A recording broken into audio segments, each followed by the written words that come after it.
desmatamento no Brasil é um grande desperdício, porque ele não está associado a nenhuma atividade econômica relevante, né, o desmatamento propriamente dito. Agora, a floresta nos serve de diferentes formas, né, tanto do ponto de vista de serviços ecossistêmicos, da regularização dos ciclos hídricos, fora as questões de biodiversidade, de carbono. Então, a gente tem ali um custo que é enorme e que a gente está meio que incorrendo nesse custo sem nenhum benefício.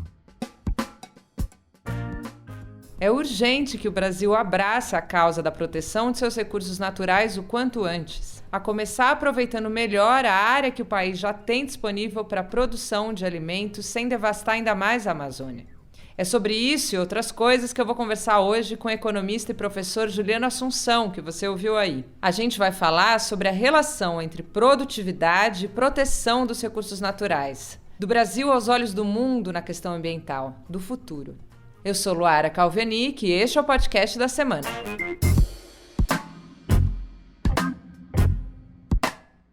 O tema dessa edição da Gama é uma pergunta: o que vai ser da Amazônia? O Juliano, meu entrevistado de hoje, é doutor em economia e professor da PUC-Rio. Ele é também diretor executivo de uma consultoria que trabalha para impulsionar o crescimento econômico levando em conta as mudanças climáticas. Escuta essa minha conversa com ele. Eu queria começar falando aí da relação entre produtividade e proteção dos recursos naturais ali, né? E, consequentemente, dessa ideia equivocada de que o mundo precisa ser alimentado e que, por isso, a Amazônia está sendo devastada, né? Então, eu te pergunto, como é que o Brasil está nessa busca por avanço tecnológico capaz de produzir sem devastar mais ali? Essa é realmente uma pergunta muito importante, acho que é uma questão central para que a gente consiga entender várias das discussões acerca da Amazônia, ou mesmo a discussão de clima e segurança alimentar. Mas antes de chegar no Brasil, deixa eu te passar uma informação que eu obtive numa análise dos dados da FAO, para um capítulo que eu escrevi para um relatório anterior, em que a gente vê naquelas informações ali que, de fato, a produção mundial de alimentos tem aumentado dos anos 60 para cá de uma maneira muito monotônica, né? Com uma taxa de crescimento muito constante, é uma tendência muito suave, muito clara e sem grandes alterações. Entretanto, quando a gente olha a maneira como a expansão da agricultura está acontecendo no mundo, a gente percebe uma mudança muito importante. Entre 61 e 2001, naqueles dados, a produção mundial de alimentos ela cresceu a partir de uma combinação de expansão diária e ganho de produtividade. Curiosamente, de 2001 para cá, a expansão diária deixa de ser importante e, se alguma coisa, a gente está produzindo cada vez mais numa área menor. Isso é uma boa notícia, porque é a notícia que aponta para a direção de que algumas das proposições que estão sendo feitas e muito da evidência que se acumula de maneira mais específica e isolada em algumas partes do mundo, a gente percebe que isso, na verdade, é um movimento muito mais amplo e que, de fato, pode acontecer em escala. Então, a gente, na situação atual, pelo menos, a gente não está diante de um dilema muito claro entre proteção ambiental e segurança alimentar. Né? E no Brasil esse processo é ainda mais evidente, né? E dá para a gente ver isso de algumas formas. Né? Mas o Brasil ele faz uso desse avanço tecnológico na produção? No Brasil é interessante porque a gente tem uma série de trabalhos que a gente tenta explorar esse assunto. Né? E todos eles apontam para uma direção muito semelhante, de que esses saltos de modernização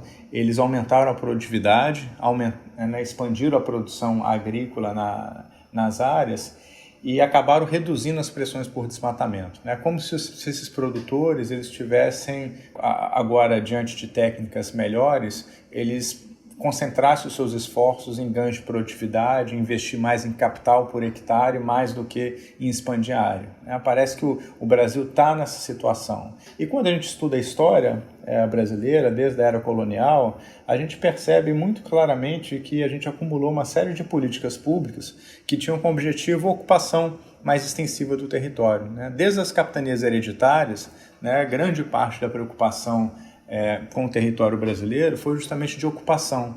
Até, por exemplo, em períodos mais recentes, na década de 80 e 90, os produtores, por exemplo, da Amazônia, que iam para o norte, para que eles tivessem acesso ao crédito rural, eles tinham que demonstrar que eles tinham desmatado pelo menos metade da sua propriedade como uma forma de sinalizar para o governo que eles estavam utilizando aquela terra de uma maneira produtiva. E isso fez com que o Brasil ele abrisse, né, muito mais área do que ele precisava para a agricultura mais produtiva. Então, hoje em dia, o Brasil, se você olhar entre os diferentes países, talvez ele tenha uma posição muito peculiar, porque ele talvez seja um dos poucos países nos quais você tem um espaço enorme para poder ampliar a produção de alimentos, principalmente a partir de uma melhor utilização das áreas de pastagem, né? E é um país que tem um remanescente florestal absolutamente relevante, né? Então acho que coloca o país numa posição muito, muito única no contexto mundial, né? E eu fico muito preocupado, acho que é um grande desperdício de atenção e de esforço e de energia com o fato da gente concentrar as nossas discussões, o nosso posicionamento internacional no fato de que nós temos mais floresta do que outros países, que essa é uma discussão que em geral é uma discussão muito improdutiva e muito estéril, não gera grandes frutos, né? Quando na verdade acho que a gente deveria chamar atenção para o fato de que ainda temos muitas áreas abertas que poderiam ser utilizadas de maneira muito mais eficiente, né? E o Brasil poderia contribuir, né, dessa forma, justamente para que a gente conseguisse avançar nessas duas agendas que são agendas muito importantes, né, de segurança alimentar e agenda de clima, né? O Brasil está muito bem posicionado para poder jogar esse jogo de maneira muito relevante. E para quem está ouvindo e para entender, a ideia é destruir menos e ocupar o espaço que a gente já tem de uma maneira mais inteligente, né? Por que a gente não faz isso e não que a gente não faça, mas por que o desmatamento continua tão grande? Isso que eu ia falar, o lado do desmatamento é justamente uma outra perspectiva a partir da qual a gente consegue enxergar que desmatamento e crescimento econômico não estão conectados no Brasil. A gente tem uma outra sequência de trabalhos que nós olhamos para o impacto das políticas de combate ao desmatamento que foram estabelecidas a partir dos anos 2000.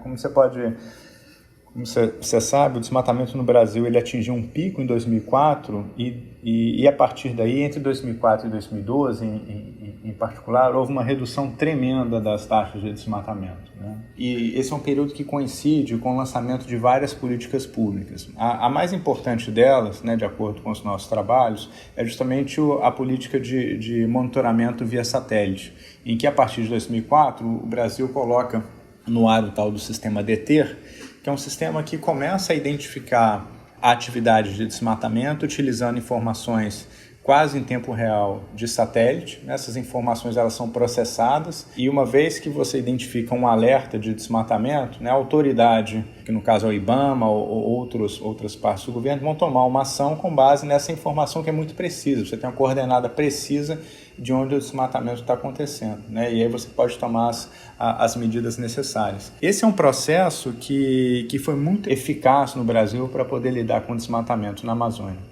E de acordo com as nossas estimativas, ele foi o grande responsável pelas quedas no desmatamento. Ali até 2012, né? A gente teve... Até 2012. Depois de 2012, o que aconteceu é que a tendência ela dá uma revertida, mas a gente nunca chegou nos níveis anteriores, né? Acho que desmatamento é importante a gente entender que as tendências de desmatamento, né, a tendência preocupa porque está crescendo, mas a gente ainda está num nível muito inferior ao que a gente tinha antes. Não que o nível que a gente esteja agora seja um nível aceitável, muito pelo contrário, é um nível bastante alto e, dado a tendência recente, é um motivo de grande preocupação, né? Mas e esses números de que em abril a gente teve um desmatamento maior em 10 anos? Isso, eles estão crescendo de maneira muito expressiva, né? Mas a gente ainda está muito longe dos 27 mil quilômetros quadrados que a gente teve em 2004, que foi uma taxa totalmente escandalosa, né? Então acho que a gente ainda tem uma capacidade de lidar com o desmatamento ali, mesmo com toda a situação e todas as dificuldades políticas que a gente está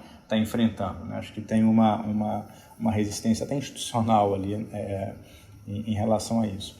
Mas o curioso que eu queria mencionar é que quando a gente faz o mesmo tipo de análise que nos permite concluir, né, que essas políticas elas tiveram um impacto sobre o desmatamento, quando a gente analisa o impacto dessas políticas sobre a atividade econômica local, a gente não consegue identificar nenhum impacto, seja na produção agrícola, seja no PIB, seja na geração de empregos. Ou seja, basicamente, essas políticas, quando elas foram implementadas, elas resolveram essa situação de conter o desmatamento sem gerar um custo econômico relevante, pelo menos que a gente pudesse medir utilizando as estatísticas disponíveis, né, para aquelas regiões.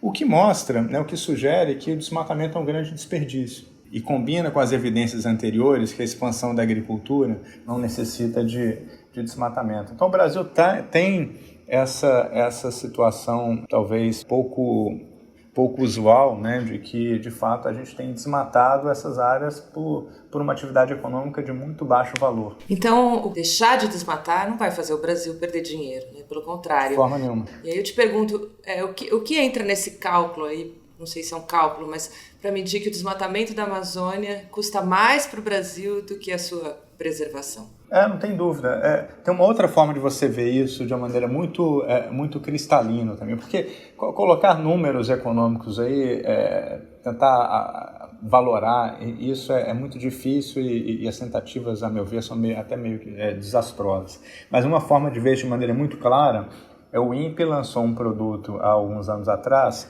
em que eles olharam para o estoque de áreas desmatadas na Amazônia e tentaram classificar, né, qual era a atual ocupação dessas áreas. E um número que chama a atenção dessa análise ali, que é uma análise muito direta, né, de processamento de informação, de imagem de satélite. Então é um número para o qual se tem muita segurança.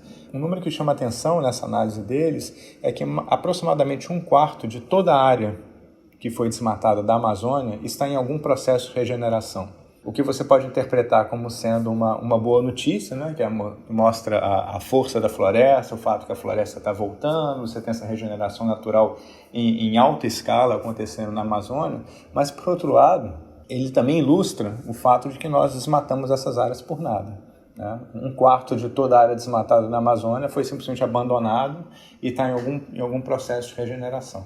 Isso aconteceu de maneira espontânea, né? Isso equivale a algo como 17 milhões de hectares na Amazônia, que é uma área gigantesca. Só para você ter ideia, né, toda a área de lavouras do país gira em torno de 70, 80 milhões de hectares. Né? Então, a gente tem 17 milhões de hectares de regeneração natural na Amazônia, é um número bastante expressivo. Desses 17, 7 milhões de hectares foram regenerados no intervalo de 10 anos. Ou seja, você tem um processo de regeneração ali que cumpre esses dois papéis, né? De um lado, mostrar que a gente de fato pode ter um papel muito relevante, né? No que diz respeito à agenda de mitigação de efeitos climáticos, porque além de combater o desmatamento, a gente teria capacidade de implementar uma agenda de restauro florestal muito agressiva na Amazônia, né? Mas, por outro lado, isso também mostra que a gente desmatou essas áreas por nada, né? Então, acho que a mensagem para mim sobre desmatamento é uma mensagem muito clara, né? O desmatamento no Brasil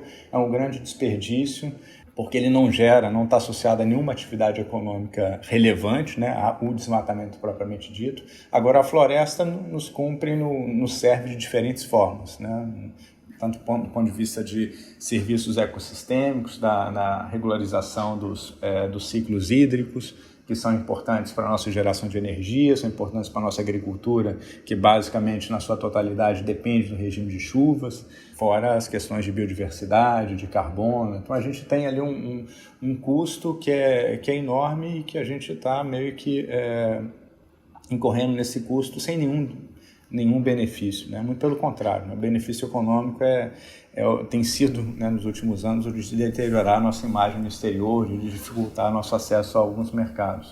Totalmente. A gente já tem, então, uma área suficiente aí, mais que suficiente no Brasil para a produção agrícola, né? Isso que a gente conclui. Sim. A gente tem varia muito as estimativas, mas algumas estimativas que a gente fez aqui de maneira bastante conservadora, né, dentro da tecnologia atual, da maneira como a gente utiliza os recursos no Brasil, a gente poderia mais do que dobrar a nossa produção agropecuária sem precisar de desmatar nenhum hectare.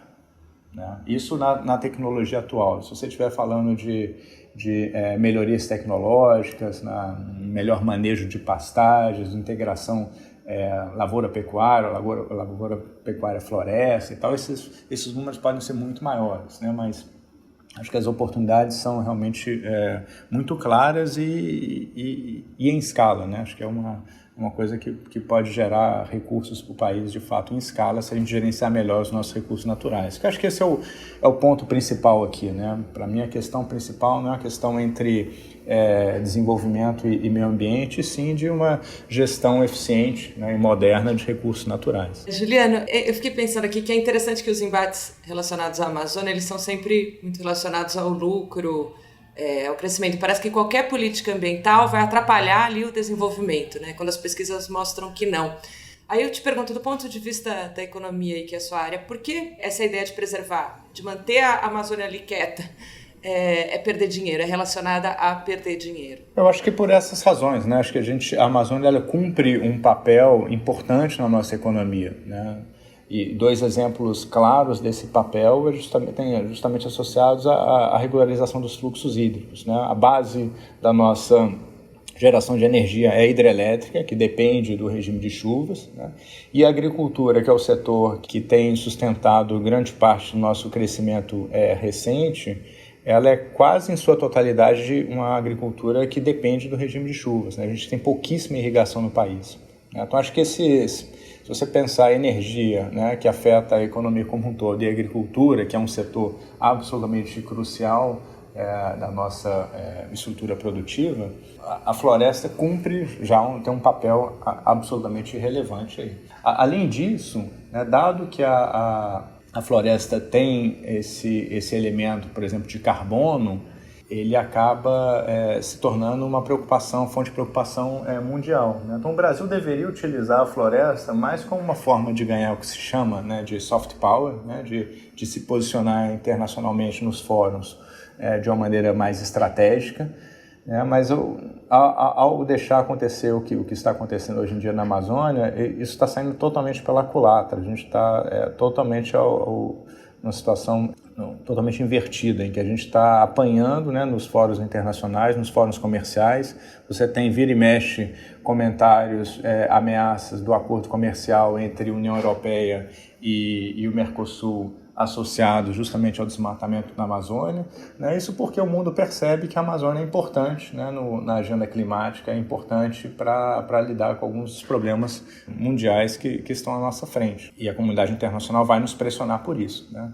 Eu acho que eu entendo que tem uma grande razão para eles pressionarem, eu acho que é isso mesmo, a gente está fazendo o que a gente não deveria fazer, e mais do que isso, a gente deveria virar esse jogo, né? Acho que a gente deveria estar liderando esse processo, né? O Brasil tem muito a se beneficiar de um mundo que se preocupa com mudança climática, né? E a gente está totalmente na contramão desse processo. Desse processo do que fala o mundo, né? A gente perde essa onda mundial e perde exportação, perde capacidade de atrair capital.